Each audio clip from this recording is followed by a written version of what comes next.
Bonjour à tous, j'espère que tout le monde va bien. Aujourd'hui, on va commencer notre étude sur les Saintes plaies de Jésus par l'abbé Anselme Longpin.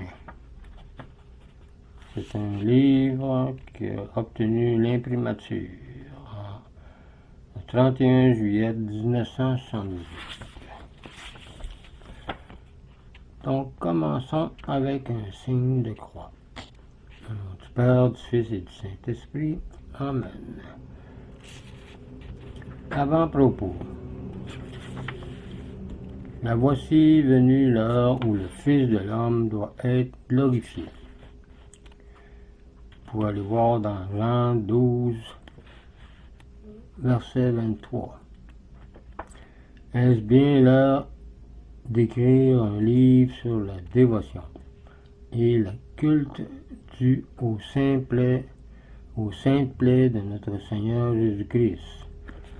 Est-ce bien l'heure d'inviter le monde entier à contempler Jésus flagellé, couronné d'épines, crucifié, couvert de plaies, de la tête aux pieds, il y a 2000 ans? Est-ce bien le temps d'en parler encore?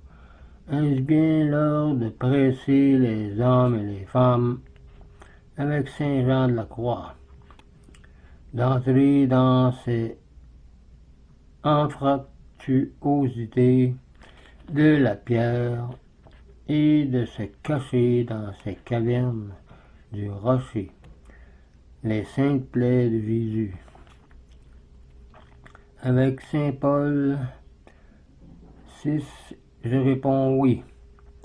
Si notre génération est profondément atteinte par les doctrines matérialistes qui la dégradent dans le mépris de ses intérêts surnaturels et même simplement humains, il n'est que plus nécessaire de lui rappeler constamment sa destinée intime et l'unique chemin pour y parvenir, c'est-à-dire avec Jésus crucifié. Il n'y a pas d'autre chemin pour arriver à ce terme qu'un très grand amour du crucifié. Il n'y a pas d'autre porte pour entrer dans la Jérusalem céleste aussi que l'agneau avec son sang, disait Saint Bonaventure. L'étude sera basée sur les Écritures, les docteurs de l'Église, le Saint-Suaire et les maîtres spirituels. Et aussi, ce sont précisément les égarements, les aberrations, les illusions et les malheurs de notre temps qui rendent plus nécessaire et plus opportune l'inlassable prédication de la sagesse, de l'amour ou de la folie de la croix que les apôtres ont faite et que les générations suivantes ont continué. Je n'ai rien voulu savoir parmi vous sinon Jésus-Christ et Jésus-Christ crucifié. C'est pourquoi c'est pourtant de sagesse que nous parlons, mais d'une sagesse non de ce monde, ni des princes de ce monde, mais une sagesse d'en haut. Oui, ici c'est la sagesse qui est vouée à la destruction.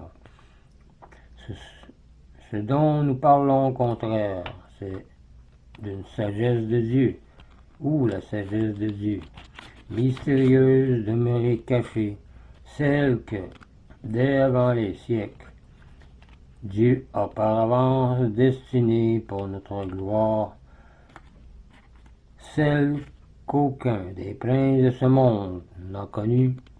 S'il l'avait connue, il n'aurait pas crucifié le Seigneur de la gloire. Mais comme il est écrit, nous annonçons ce que l'œil n'a point vu, ce que l'oreille n'a pas entendu, ce qui n'est pas monté au cœur de l'homme, tout ce que Dieu a préparé pour ceux qui l'aiment. Pour aller voir dans Isaïe 64, verset 3, ou Jérémie 3, verset 6, car c'est à nous que Dieu l'a révélé par l'Esprit. L'Esprit, en effet, scrute tout, jusqu'aux profondeurs de Dieu.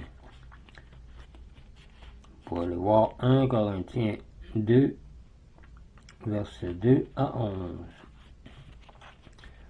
On ne réparera sérieusement les ruines et on ne construira qu'en renouvelant toutes choses dans le Christ, comme c'est marqué dans Éphésiens 1:10 et comme ça sera à la fin dans 1 Corinthiens 15.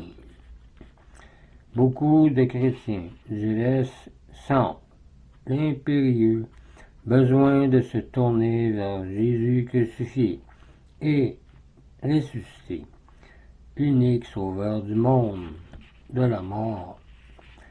Cet amour de la croix, l'Esprit Saint l'excite manifestement dans les cœurs de nos contemporains, comme à tous les siècles du grand renouveau spirituel, car Jésus a dit qu'il sera avec nous jusqu'à la fin du monde, par son Esprit, qu'il a envoyé aux apôtres à la Pentecôte. De fervents chrétiens veulent être apôtres. Ils savent que l'apostolat n'est pas de l'agitation, mais l'irradiation d'une âme enflammée de Jésus crucifié, car sans lui, on ne peut porter du fruit. Comme c'est marqué dans Jean 15, il faut être attaché à Jésus pour porter du fruit. Ils veulent imiter les premiers apôtres du livre des Actes et la Vierge contemplative des saints plaies de Jésus, si profondément imprimée dans tout son intérieur. Ils savent aussi que la dévotion et l'apostolat doivent s'appuyer non sur l'imagination et la sensibilité, mais sur la révélation ou l'enseignement de Dieu, la sainte doctrine et la foi.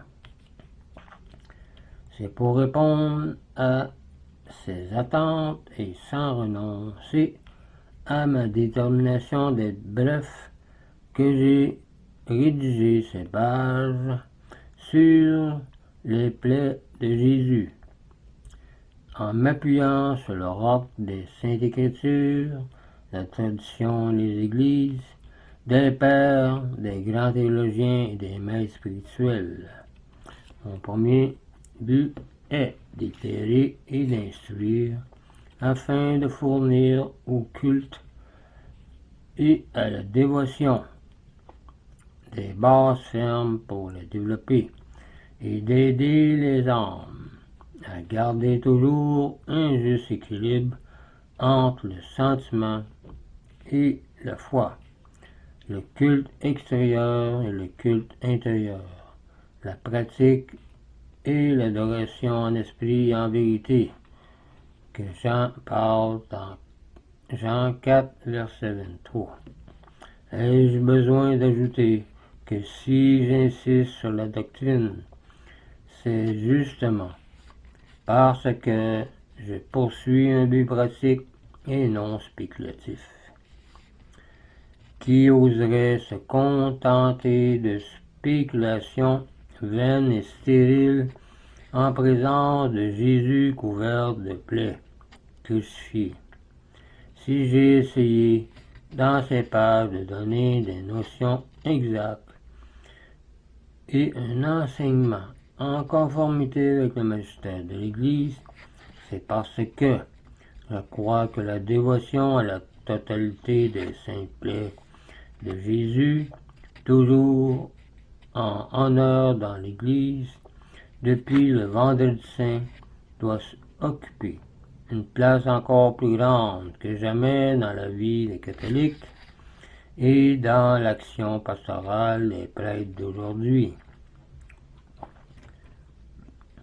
En 1843, L'abbé Adrien Colombe de Gast fondait à Lyon, sous l'inspiration du Saint Cunidas, l'Association des plaies de Notre-Seigneur, et en 1856, une église était construite à Lyon et dédiée aux saintes plaies de Jésus.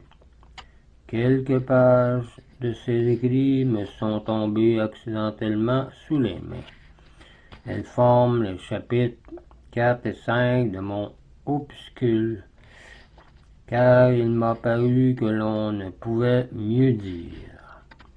Personne n'a contemplé les saintes plaies de Jésus comme la très sainte Vierge Marie, sa sainte mère, parce qu'elle est à la fois la mère des douleurs et le siège de la divine sagesse. Je lui donne ce petit livre, la priant de s'en servir pour faire mieux connaître et mieux aimer son divin Fils qui nous a sauvés et qui était couvert de plaies pour le salut du monde à la croix. Ce serait tout pour cette première vidéo et l'avant-propos. On va commencer le chapitre 1. La prochaine fois, on parlera des prophéties relatives aux saintes plaies, comme par exemple la vision globale d'Isaïe. Ensuite, il y a Zacharie aussi, il y a David, les psaumes, Jean-Baptiste et Jésus. Donc, je vous laisse là-dessus, je vous dis au revoir et union prière.